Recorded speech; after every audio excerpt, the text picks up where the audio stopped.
Meanwhile, I will request my attendees, all the visitors, to please put down the questions, which is there is an option of Q&A on the left side of the auditorium. You can drop your questions and queries and visit all the booths. We have Mr. Arun Sharma with us for a special ed on prioritizing BFSI innovations, a government outlook on the industry. Hello, sir. How are you? Aina, can you hear me? Yeah, I can hear you, sir. Great, thank you. Thank you for inviting me to speak on this occasion. And I was listening to some of just sorry, 1 second, just 1 second.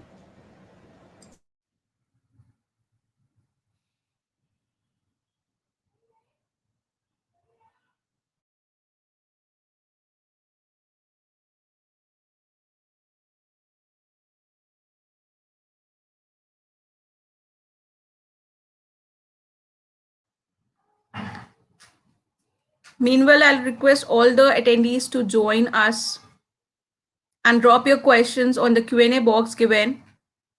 You can raise the queries there and visit the booth. We have representative from the companies who will answer your queries and your questions.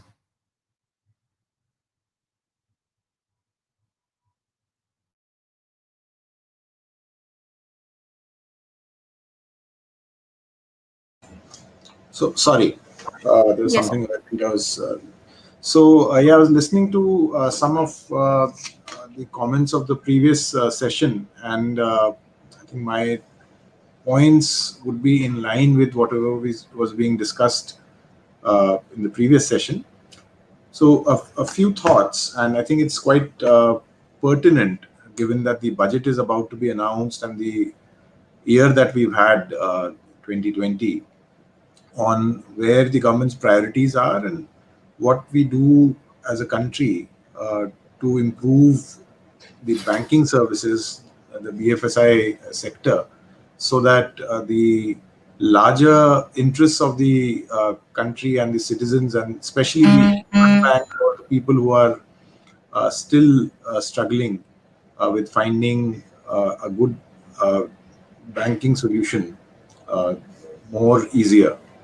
So, just to give a background, last year under the DBT, the direct benefits transfer, or rather, I'll, we are in January, so we're about to complete financial year 21, and so far we've given cash transfers. This is including the Pradhan Mantri Garib Kalyan Yojana to about 2.1 lakh crore has already been dispersed, as opposed to 2.3 lakh crore in cash that was dispersed last year.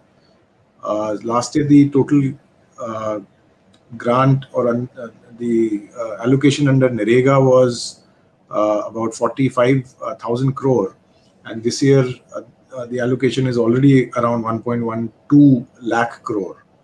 So the government's priorities are quite clear on making lives of the beneficiaries easier.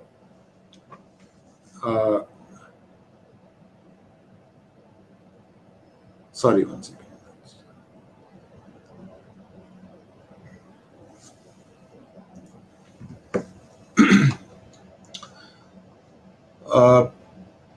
So as I heard, there are a few points that the government, gives a priority. As of now, we have 27 private sector banks, and most of the government banking is done through these private sector banks. Nonetheless, a larger role is played by the cooperative banks, the urban cooperative banks or the rural cooperative banks, which are more almost about 1 lakh in number. Now, regulation of these banks is a major problem. They have the partner banks, which is either a larger PSU bank or a regional rural bank. So RBI increasingly is trying to bring the regulation under its direct control. So for urban cooperative banks, the regulation mandate was revised very recently, and now they are under the regulation of the RBI. Uh, there are three regulators of banks in the country. One is the RBI, one is NABARD for regional rural banks and some cooperative banks, and one is the Department of Financial Services. So all of the regulation, this has been understood, of the banking system is being brought to RBI in a phased manner. So that's the first sort of change going forward we'll see because of the larger NPAs that are there in the country. Uh, the various warning signs that RBI and government reports have indicated, and since this process started sometime back in 2015-16, the cleaning up of the balance sheets of banks is an ongoing process, and it will still, I think, be with more allocations being made, more provisionings being made under the NPAs. We'll see the NPA as a percentage of total holdings increase. It's already a little unhealthy, but it will further increase as RBI in its recent report had stated. By September, October of this year, of 2021, we'll see more of that. So that's one major difference when it comes down to the core functioning of banks, which is lending. Now, if you look at the economy, and which is what happened in the first half of FY20, that we have capital, we have liquidity, but it is parked. The circulation of this money was not happening, which was leading to various problems. And the government tried to put a way out by trying to increase the spending capacity of the people on the ground by giving cash into the hands. And that's why I mentioned the allocations that have been made, the transfers that have been made under various programs of government, which was combined called the Garib Kalyan Yojana. That during the pandemic, under NREGA, under Jan Dhan Yojana, under labor initiatives, a lot of cash grants were given to the citizens. About 75 crore individuals were paid these emoluments. So that kind of moved the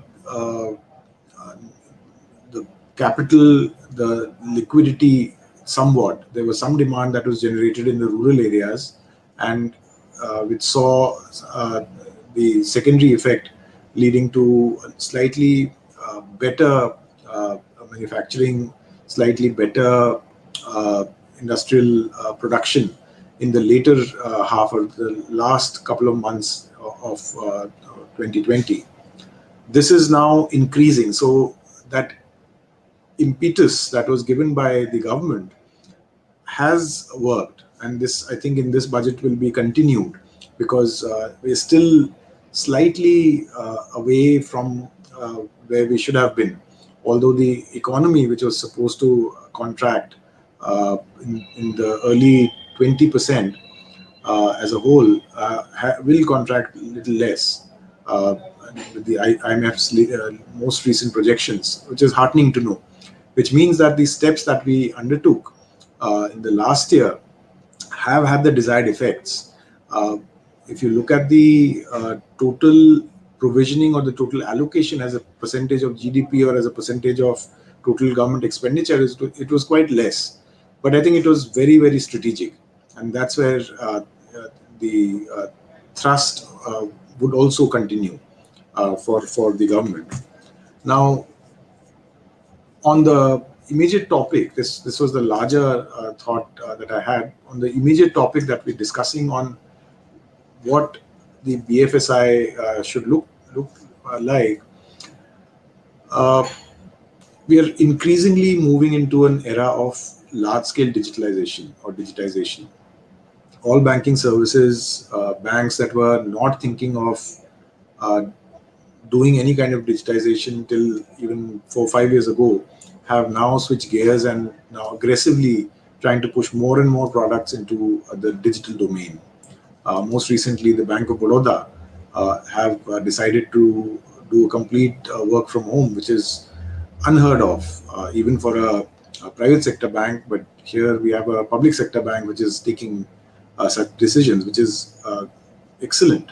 I think work life as we move forward, 2020 will leave a definite imprint, and we'll have more and more uh, people working in a hybrid model. Companies will opt for that. Microsoft has announced, and several other companies have announced complete work from home. But physical work spaces will obviously remain. At best, there is no substitute. That's what I believe of working in a dedicated office environment. There are several efficiencies that are there. Of course, we can discuss the pros and cons, which is a separate matter.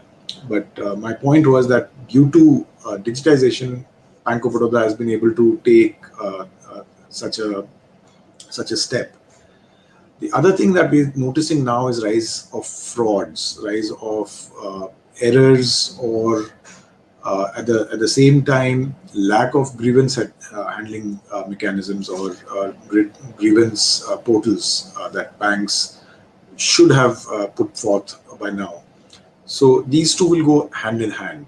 Uh, while we're working very closely with banks to reduce errors, frauds, and any misdirected transfers, uh, at the same time, banks should also work on their technology and improve the overall experience for the customers.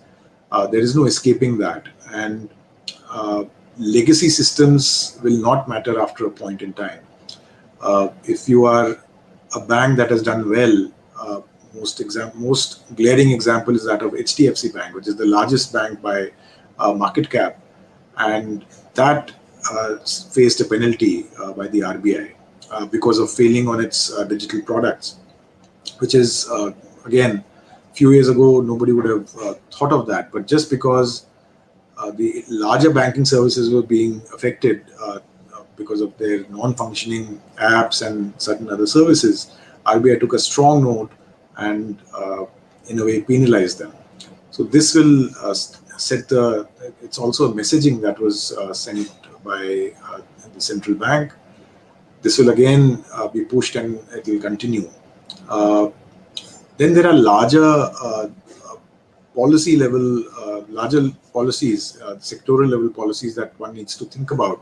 So, in essence, we had thought of an Aadhaar, since we also look at Aadhaar and its policies here in the DBT mission. We've not been able to utilize the entire potential of Aadhaar. So, for the banking services, we had thought of a couple of solutions, which were Aadhaar as an ID, uh, eKYC, eSign, and then finally, with the data protection bill, which is pending, the payments piece through UPI. So this all taken together would be the payment stack, which any bank could onboard, or rather any financial services could onboard, even NBFCs, for various kinds of solutions like insurance, like pensions. But that unfortunately has not been the case because of various litigations that are there. With the latest judgment, which came out only this week, of the Supreme Court, which refused to entertain the review petition on the judgment on the 2018 verdict, we will now strengthen the Aadhaar ecosystem, which the BFSI can use for. So all services that were not completely rolled out at scale, like eSign, uh, would would be able to benefit, like eKYC, which reduces the cost of onboarding a customer by, in some estimates, by a factor of even 100. So those kind of initiatives would be more prominent now. Uh, this has been a very age-old question, but still we don't have an answer that why do we have so many KYC requirements? Why do we have so many entities that are doing the same KYC? For example, if the telcos have a robust KYC platform, uh, why can't the banks use it, or vice versa? Why can't the telcos use the KYCs done by the banks? Pakistan has done that. They have interoperable KYC systems, and that's also something as an industry. Uh, if I think this is a good time, uh, because the most important part in the lifetime of a customer, in servicing a customer, is doing the KYC, assessing the credit worthiness. If you have got that, I think then the products and solutions that come with it are uh, are lesser of a problem than the first step. So I think this is something, or these are some of the questions that probably would be appropriate as of now, and should be looked at. Uh, then, of course, we have the uh, growing direction of mobile banking, fintech, blockchain, already international trade, uh, where you have receivables, trade finance. They are largely moving on blockchain, and this is so recent that I think just 2 years back, Axis Bank was probably the first bank to introduce blockchain into their trade financing, and now it's already becoming a standard, a norm. So this is where technology is going. I think banks would be mistaken if they uh, tend to sleep through this, if they tend to go with the usual business models and continue their usual processes. I think the a lot of predictions have been made that the new banks that will come up would be completely different, and they don't need the barring the capital requirements or the liquidity requirements that RBI makes. Uh, but we also have now on tap licensing for smaller banks, for payments banks. So if you catch the direction, uh, technology, innovations, they are being promoted, and ultimately the customer is where the priorities are, both for the government and for the private sector. uh, in banks, if you're able to convince your customer, if you're able to ensure that your customer sticks on, then I think you've got it right. Of the various private licenses that were granted to the slew of banks, I think only a few of them have been able to crack this point at the last mile, where most of the service is required. So Bandhan has done really well. Another small finance banks, they've done well, but and all the customers are going away from the traditional banks. Of course, some are new customers, but this attrition in older customers moving to newer banks which offer snazzier products, more digital products. The newer generation, India's population soon is going to be predominantly young, below 35 years of age. I think it will be as much as 60%. So you have to think in those terms, and this is where the thrust of government is too. At the same time, as I mentioned earlier, prevention of frauds. That's going to be a very very crucial lens going forward with increasing digitization. So these are a few thoughts that I had, and of course, a role of artificial intelligence. We're already seeing in deciding credit worthiness, in deciding the patterns of banking, and so on. Uh, this all goes into how technology needs to be adopted by any entity, be it a bank, be it an NBFC, and so on. And the opportunity is immense. I mean, barely about 3% of the population uh, is uh, is insured. barely about 3 to again less than 3% is enrolled into some pension product. So